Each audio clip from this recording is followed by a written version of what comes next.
Autism জিনিসটা তো আমি জানতাম না, কিন্তু আমার ছেলেকে দেখতাম স্বাভাবিক ইসে, আমি তখন অতটা রিয়েক্ট করি নাই। যখন সে বিভিন্ন মেডিসিন দিচ্ছে, আবার আমাদেরকে বলছে ইবনাতে নিয়ে যান, ইবনাতে আপনারা ওকে একটা পরীক্ষা করান ওর কি ধরনের ক্যাটাগরিতে ও পড়ে। পরে আমরা সব কিছু করে তার কাছে নিয়ে আসলাম, তখন সে বলল ওর মাইল্ড অটিজম, এটা যদি আমরা ছোটবেলা থেকে কাজ করি স্বাভাবিক হয়ে যাবে। এইটা শোনার পরে না আমি আর চিন্তা করিনি, ঠিক আছে, আমি কাজ করব। আমার মধ্যে তখনই একটা জেদ তৈরি হয়েছে যে না আমি কাজ করব, তাহলে আমার ছেলে ঠিক হয়ে যাবে। যখন 4 বছর বয়স দেখি ও মানে কোনো কিছু হচ্ছে না, আমি তখন বুঝতাম না, বলছি কী রে কেন হচ্ছে না, 4 বছর বয়স, বললো ঠিক হবে। আমি তার আগে 3 বছরের আগে ওকে আমি স্কুলে দিয়েছি, মানে ও কথা বলে না, বাচ্চাদের মেশার জন্য। আমি স্কুলে যাইতাম আসতাম, আমাকে টিচার বলতো আপনি সামনে কাছে বসে থাকবেন, প্রচণ্ড দুষ্টুমি করতো। এই যে ও এইভাবে বসে আছে, এখান থেকে যেত ওখানে আসতো, ওখানে যেত, মানে কথা বলতো না, মানে প্রচণ্ড দুষ্টামি করতো। পরে ওই স্কুলে চঞ্চলতা, প্রচণ্ড চঞ্চলতা ছিল, মানে ওর মধ্যে এমন কিছু ছিল না যে এখন মানে পরে আরেকটা স্কুলে দিলাম, মানে একটা আরো নর্মাল স্কুলে দিলাম, যে মানে আমি যেখানে গেছি সব জায়গায় কার্যকরিতা হয়েছে। ওই স্কুলটা দাওয়াতে কি হয়েছে, ও না বলতে, মানে একটা বছর স্কুলে দাওয়াতে কবিতা বলতে পারে, গান বলতে পারে, কিন্তু নিজের নাম বলে না।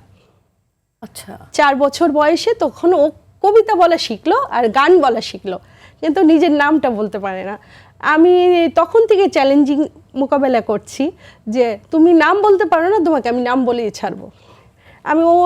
আমি আবার মানে খাওয়া দাওয়ার খুবই ছিলাম, মানে উল্টাপাল্টা খেতে দিতাম না, বাইরের খাবারও দিতাম না, চিপস কোনো কিছু দিতাম না, ঘরে নিজে তৈরি করা জিনিস খাওয়াতাম। ঘরে পাতা দই, ও দই খেতে খুব ভালোবাসে।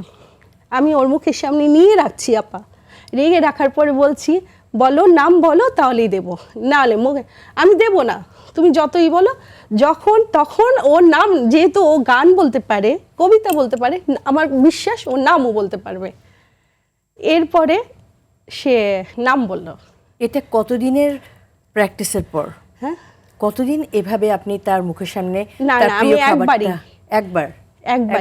একবারই অনেক চেষ্টা করেছি বলার জন্য, কিন্তু তখন সে নাম বলতো না।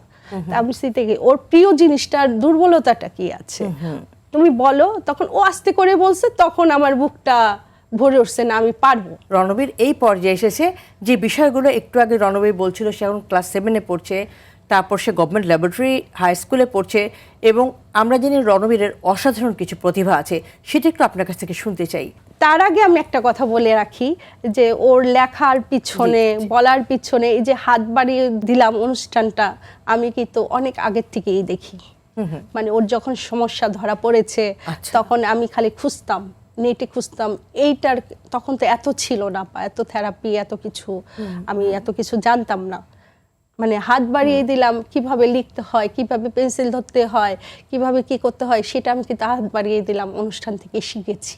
এত কাজ করাতাম, ও কিন্তু সহজে ঘুমাতো না, মেডিসিন লাগতো ওকে, ফিল ফ্রেশ খাওয়াতো, যেটাই দিত স্যার দিত। তারপরে ও তো অক্ষর লিখতে পারতো না, কিন্তু ও পারে, কিন্তু মানে অক্ষর চিনাতে, মানে মিস বললো যে ওই ক্লাসেই রেখে দেন তাহলে ওকে। হঠাৎ ঘুম থেকে উঠে দেখি কি আমার ছেলে পড়তেছে, ক খ গ ঘ এরকম করে অক্ষর দেখে দেখে পড়ছে, আবার আমার চোখে জল চড়ে আসছে। এরপর থেকে আমি জার্নি শুরু হয়ে গেল, ওকে কিভাবে আমি লেখাবো। স্কুলের মোটা বইগুলো আমি শেষ করে ফেলতাম, এর মধ্যে তো দুষ্টুমি, ছুটাছুটি, এবং আমি তখন থেকেই 8-9 ঘন্টা ওর সাথে কাজ করতাম।